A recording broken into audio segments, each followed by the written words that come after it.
اسی محنت کے بارے میں غور اور فکر کرنے کے لیے ہم یہ بار بار جڑتے ہیں۔ جس ترتیب پر محنت ہونی چاہیے اور جتنی ہونی چاہیے وہ کہاں تک ہو پائی ہے اور کتنا ہم صحیح ترتیب پر اس کو کر پائے، اسی کے جائزے کے لیے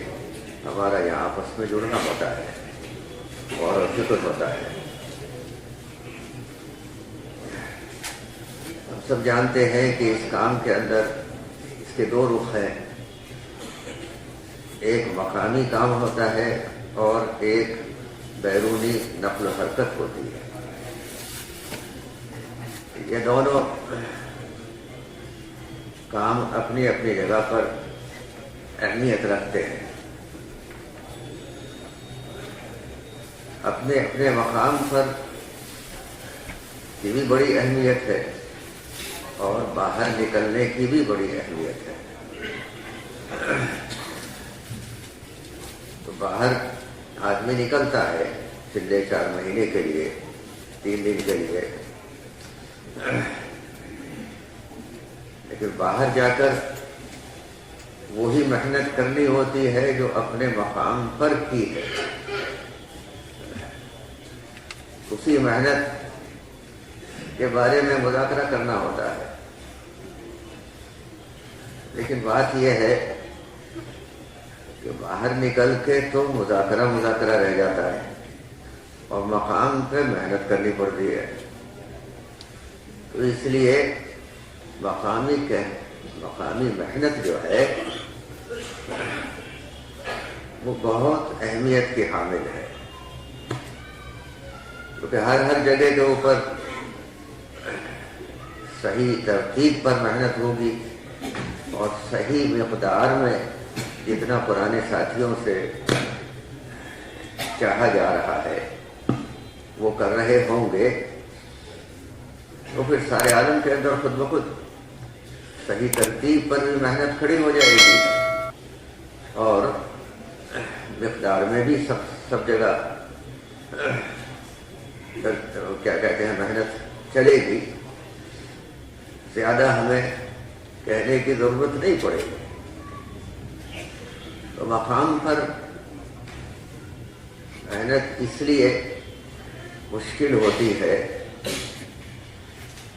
کہ وہ اپنی ذات سے شروع کرنی پڑتی ہے، کیونکہ مقام کی جو محنت ہوتی ہے وہ اپنے جو گھر کے لوگ ہیں یا اپنے گاؤں کے محلے کے لوگ ہیں اور اسی طرح سے اپنے شہر کے لوگ ہیں، ان کو اس کام کی اہمیت کو سمجھانا پڑتا ہے، لیکن وہ لوگ سب ہم سے واقف ہیں، باہر کے لوگ ہم سے واقف نہیں ہوتے۔ ہمارے گاؤں کے لوگ یا ہمارے شہر کے لوگ اور ہماری برادری کے لوگ وہ ہمیں خوب جانتے ہیں۔ تو اگر ہم صرف بات ہی بات کریں اور عمل کچھ اور ہو رہا ہو تو وہ پھر لفٹ نہیں دیتے، ہم کہیں کہ یہ تو ایسی زبانی جمع خرچ معلوم ہوتا ہے۔ اس لیے مقامی کام ذرا مشکل ہوتا ہے کیونکہ خود اس میں لگنا پڑتا ہے، اور ہمارے کام کا اولین مقصد ہے اپنی ذات کے اندر صفات کا پیدا کرنا، ہمارے اندر وہ صفات پیدا ہو جائے، ہمارے اندر ایمان کی کیفیات پیدا ہو، نمازوں کا خشوع و خضوع پیدا ہو اور دین کے علم کی اہمیت ہمارے اندر آ جائے۔ اسی طرح سے ہر کام کو اللہ کے دھیان کے ساتھ کرنے والے بن جائے، ہم سارے کے سارے دوسروں کے حقوق کے ادا کرنے والے بن جائیں، یہی تو اصل صفات ہے۔ ساری دنیا حقوق کو مانگتی ہے، اور معلوم سب کو ہوتے ہیں کہ کس کا کس پر کیا حق ہے، لیکن اپنی ذات سے اس کو ادا کرنا یہ اس کام کی ترتیب میں ہے کہ ہر آدمی میں یہ جذبہ پیدا ہو کہ جس طرح سے خالق کے ہمارے اوپر حقوق ہے کہ اس کے علاوہ کسی اور کو عبادت میں شریک نہ کرے، اسی طرح سے اللہ سبحانہ و تعالیٰ نے، ہمارے خالق نے اپنی مخلوق کے بھی حقوق ہمارے اوپر عائد کیے، اور صحیح ترتیب یہ ہے کہ ہر آدمی جو اس کے اوپر ذمہ داری ہے اس کو پورا کرے، دوسرے کی طرف کو نہ دیکھے کہ اس نے مجھے سلام نہیں کیا تو اسے سلام کیوں کروں، یہ بات نہیں ہے، اس نے کیا نہ کیا لیکن مجھے تو کرنا چاہیے، یہ صفات ہے۔ اسی طرح سے اللہ کے راضی کرنے کا جذبہ، جب آدمی محنت کرتا ہے، چاہے دنیا کی چیزوں کے حاصل کرنے کی محنت کرے یا دین کی محنت کرے، تو دنیا والے اس کو مقام دینا شروع کر دیتے ہیں، سمجھے، اور وہ غلط فہمی میں آ جاتا ہے، سمجھے، تو باہر والے تو پتہ نہیں کیا کیا کہتے ہیں، لیکن مقام کے لوگ جو ہیں وہ ہمیں جانتے ہیں، سمجھے، تو اس لیے باہر کے لوگ کتنی تعریف کریں، سمجھے، مقام پہ اگر آدمی محنت کر رہا ہے تو وہ اخلاص کی دولت اس کے اندر رہتی ہے، سمجھے، وہ لوگ سوچ سمجھ کر کے بات کہتے ہیں، وہ اس کی زندگی سے واقف ہوتے ہیں۔ اسی طرح سے ہمارے اندر اپنی جان و مال کا دین کی نسبت پر قربان کرنا اللہ کے راستے میں نکالا جاتا ہے، کہتے بھائی یہ جماعت فلاں جگہ جائے گی، جماعت فلاں جگہ جائے گی، اور دل میں یہاں بھی شور آ جاتا ہے کہ ہم یہاں فلاں جگہ جائیں گے تو یہ بھی ہمارا فلاں کام بھی ہو جائے گا، وہ مشورے والوں ہماری تجویز یہ ہے، وہ اس کے اوپر اصرار کرتے ہیں، سمجھے، اب وہ بیچارے مشورے والوں نے کہا اچھا ہم تو ٹھیک ہے، یہ اپنے وقت کو فارغ کر رہا ہے، اس نے پیسے اپنے لگانے کا ارادہ کیا ہے، اور یہاں کی تجویز وہیں بھیجو، نہیں بھائی، اپنی جان و مال کو دین کی نسبت پر لگانا ہے، ورنہ شیطان وہاں بھی راستے اور نفس وہاں بھی راستے ڈھونڈ لیتا ہے، سمجھے، اصل شیطان بہکانے والا نہیں ہوتا ہے، اصل اپنے اندر کا نفس ہی ہوتا ہے۔ کہتے ہیں نا قیامت کے دن وہ لوگ کہیں گے کہ یہ شیطان نے بہکایا تھا ہم کو، تو وہ صاف جواب دے گا، وہاں پر باقاعدہ وکالت کرے گا کہ بالکل یہ بات غلط ہے، میں نے نہیں بہکایا، میں نے تو ایک بات پیش کی تھی ان لوگوں کے سامنے، میں نے ایک دعوت دی تھی، اور اللہ کے بندوں نے بھی ایک دعوت دی تھی، تو انہوں نے ان کی تو مانی نہیں، میری مان لی،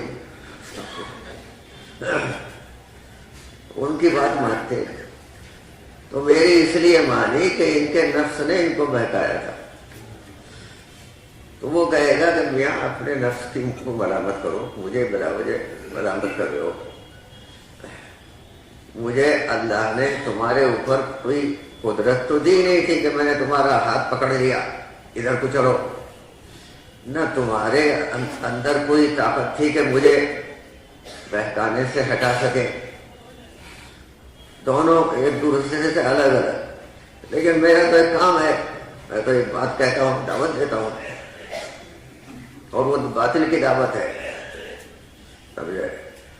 اور اس کی باطل کی دعوت کیا ہے کہ میں بڑا بن گیا، آدم علیہ السلام کے